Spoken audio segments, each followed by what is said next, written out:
We have just completed the Operation Kaveri.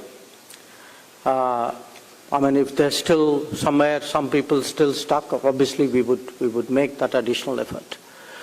But remember, Operation Kaveri was not a one-off. It was a particularly complicated operation. You know, for various reasons, we were hesitant to speak about it too much in public. It wasn't just probity and a sense of responsibility. I was actually genuinely worried that if we highlighted the predicament in which our people were, we would be putting them in danger. So during this period, from April 15th, when it started, we've been working very, I would say, efficiently, but very much with not too much details in the public domain. You know, in many ways, you can contrast it with some of the earlier operations.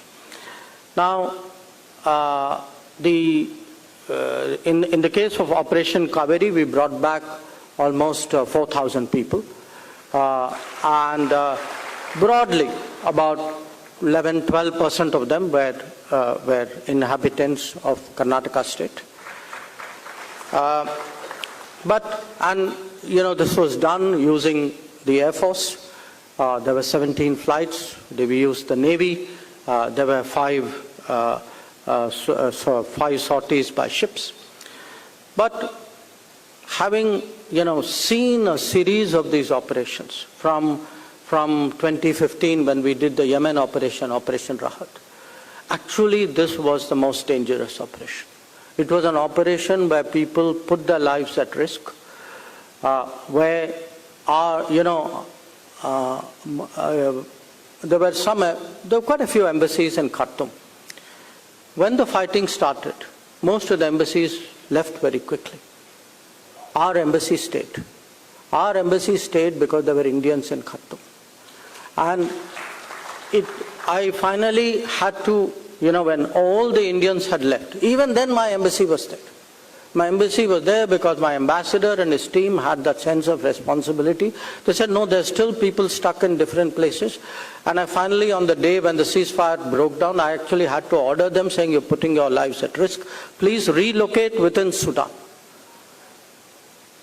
And the kind of challenges, and you know, bit by bit, story will come out.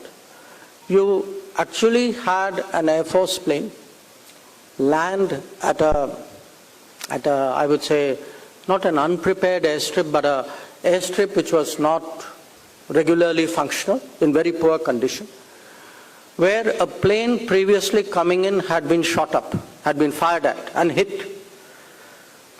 And yet these people took the risk of landing there with very little help from the I think the air traffic controller was non-existent, I think, if my understanding is right. So they landed there, in a sense, using old-fashioned skills, taking a big chance. And, you know, to me, whether the courage shown by the people landing was only matched with the courage shown by the embassy staff on the ground, who had rounded up the people and taken them there through very difficult circumstances so that they could be very quickly loaded on the plane, and the embassy people came back. And those who left. Now, I say this to you because, you know, sitting here, and sometimes, as I said, there are times we can speak about it, we can share details. There are times when people need to trust the government, need to understand today that this is a government which has systems in place, which has a commitment to citizens abroad. So, I mean, in fact, when Sudan, the fighting started, I was myself traveling. And within a matter of a few hours, you know, the Prime Minister contacted me. He wanted to, I was in Africa at that time, contacted me. He wanted to confirm. We had set up a crisis management group. Our systems were coming in place. We were reaching out through the ambassadors to all the countries concerned. And that we were getting the Air Force and the Navy ready for movement for all of this to happen. Now, the whole operation was actually hugely complex. I mean, I'm speaking of 17 flights and 5 ships. But that is the final end of the operation that you are seeing. Actually, the people out there, the team handling it, had to hire buses, get petrol in the black market because the petrol, fuel was very difficult. Had to negotiate checkpoints. I think some of you would have seen stories in the newspaper of what the people who came out. They spoke about being threatened, about being robbed, about being assaulted. Whatever they went through, those who stayed behind took much more than that. And yet it was their job to keep it running. And, during this period, I would say maybe we had 60 to 70 buses. And people actually, the last lot of people traversed through the length of Sudan to finally reach the port through a very long route because they were avoiding the fighting.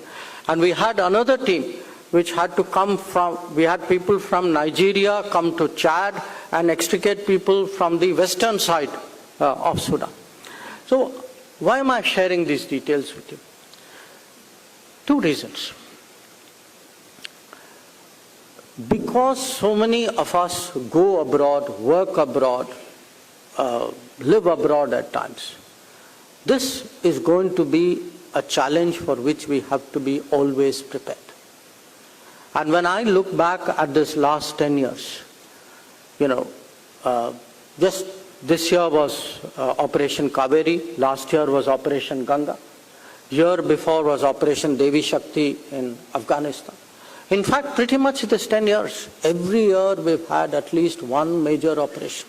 We had Operation Maitri with Nepal earthquake, we had Operation Rahat, we had Sankat Mochan in southern Sudan. So, in a way, I come back to what I'm telling you. Why does the world matter to us? The world matters to us because we are today more and more present in the world. And we have to have the relationships.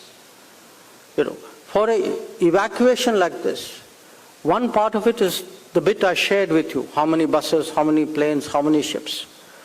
One part of it is also the phone calls you make, the help you get from others. The Saudis, for example, helped us hugely. I had to call up the British because that particular airfield where our plane landed at that point of time was controlled by the British.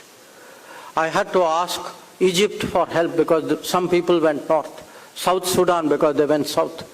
Chad because we had an extrication party out there.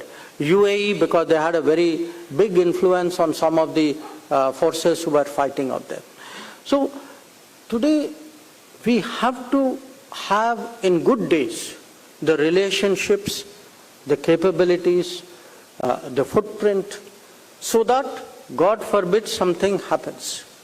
A country cannot start preparing from at the moment when disaster strikes or perils emerge. We have to be prepared well before so that if something unforeseen or dangerous or catastrophic happens, to the extent any country can be ready.